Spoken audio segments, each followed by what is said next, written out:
This week, we had a really awful, tragic thing happen to two local news reporters.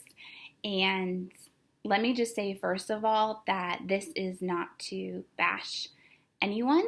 This video is to show exactly how we act um, as believers.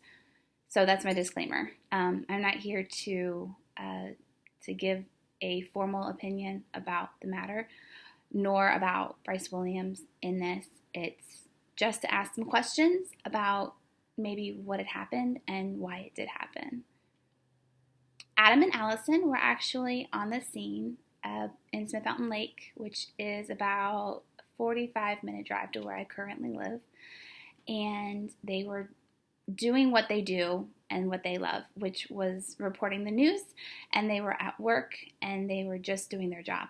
And that's all they were doing when this awful, awful tragedy happened, when his pen name, if you want to call it that, his screen name, Bryce Williams, decided that it would be a good idea to kill both of them, injure the lady whom they were interviewing, and then also kill himself. And when we hear about tragedy and how it strikes, and sometimes it's not always where we live. It doesn't always happen. A lot of people think that, oh yeah, well, bad things can happen, but it would never happen to me, or would never happen in my city. Like, those things just would never happen.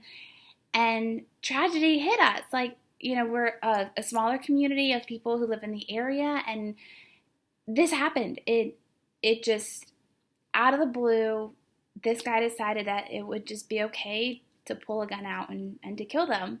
And looking at that tragedy and seeing how it affects so many people within the community, even outside of the community, really made me start to reevaluate a lot of things in my life.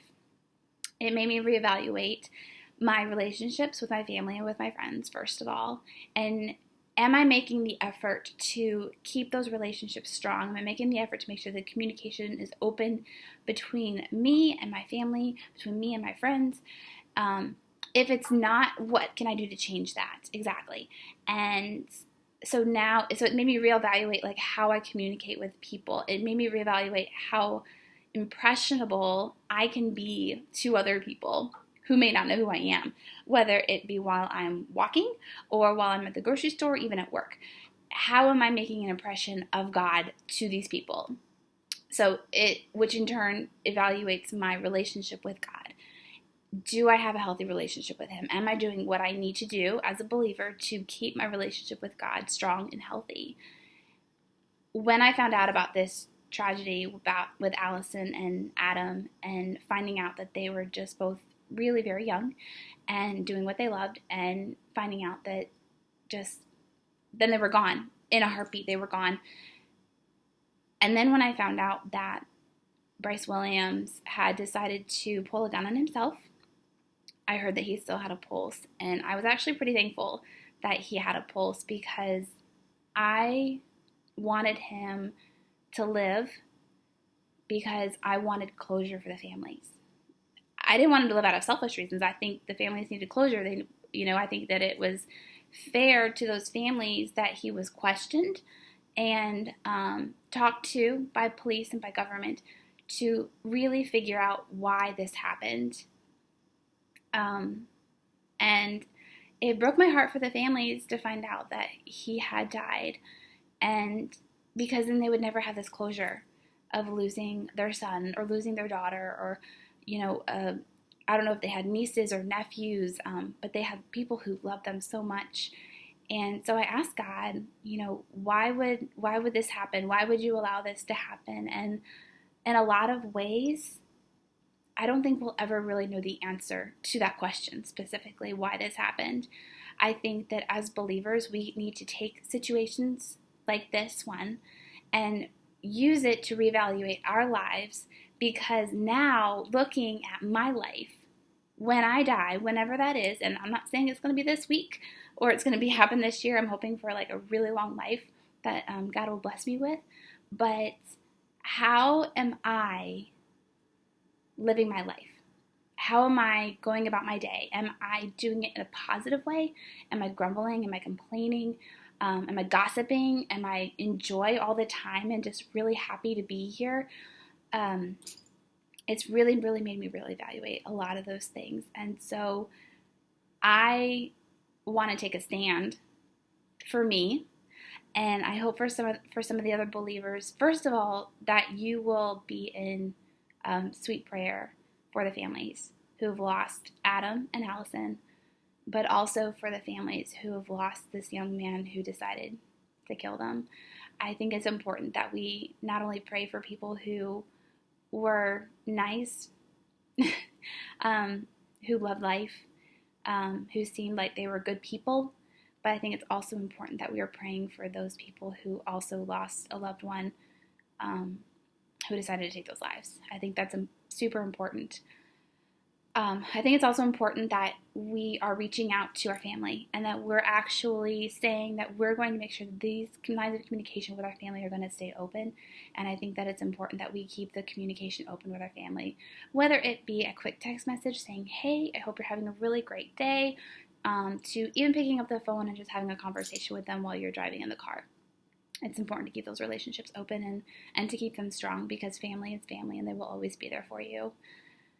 It's also important that you're reevaluating your life as an individual. How are you telling people about God? Are you actually in this path of your life where if you were to die, people would say about you, that person was a good person? We could tell that they were just awesome. Or is it going to be, well, that person always griped, or they always complained, or they're always gossiping about other people? Or is it going to be that I could see God in them because of how they lived their life, because how they dealt through struggle, because how they dealt through pain? I knew despite whatever was thrown at them, they were going to live it out, and they're going to live it out loud. So how are you living your life? What are you doing? And sometimes we live it quietly. Some of us do. Some of us live it very loud and extravagant. But how are you living it? Are you making a good impression for God by your actions, by your words, even by your heart? What are you doing? Are you constantly in fellowship with people who are believers? Are you actually taking the time to volunteer your time to serve, to give to other people, and not expecting anything back in return? Are you having a really strong relationship with God? Like, are you really wanting to invest time in Him to get to know Him even more than what you know of Him today? So today I'm taking a new stand in my walk with God, and I'm choosing to love God more than I love anybody else. Now, I love my friends. I love my family. I have some very close people in my life who I love dearly, and I will always love them. But I should never love them more than I love God. And so today I'm making a declaration. I'm making a stand on August 30th of 2015 to love God more than I love others.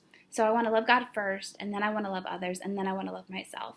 And it's important that we keep it in that order, that we're always loving God, that we're loving people, and that we're loving ourselves, because that's what God's called us to do. He's called us to love Him, love people, then love ourselves. And I think that's super important. So I hope that in the midst of this tragedy, that even though you have questions about why this happened or why these people died and where their souls are now, I hope that you're not only judging the situation, but you're also taking a look at your own heart and trying to figure out if what you're doing right now in your life is what you're supposed to be doing with your life. And so my challenge is for you to look at that. Are you loving God more than you love anyone else around you? Or are you just being super prideful and putting yourself above everybody else? How are your relationships with family and friends? Are they strong? Are they good? Are they healthy? If they're not, what are you doing to make a difference, and how can you make them better? I think it's really important to say and to understand that my prayers and my thoughts are out there for the family and friends of Allison and Adam, but they're also out there for the family and friends of Bryce, because I think that they've dealt with a tragedy as well. They've had a heartbreak. They've had a loss in their community, and I think it's important that I'm not only praying for those who were good, but I'm also praying for those who we deem as bad, And I really hope that we all really understand that life happens. Life sucks. Things don't always go the way that we want them to. And that in the midst of the storm, he's still there. That he's still going to be walking with us, despite what's happening on this earth, despite what's happening in our country, despite what's happening in our own local community. He is still there, and there is good in the bad. We just have to be open to see it.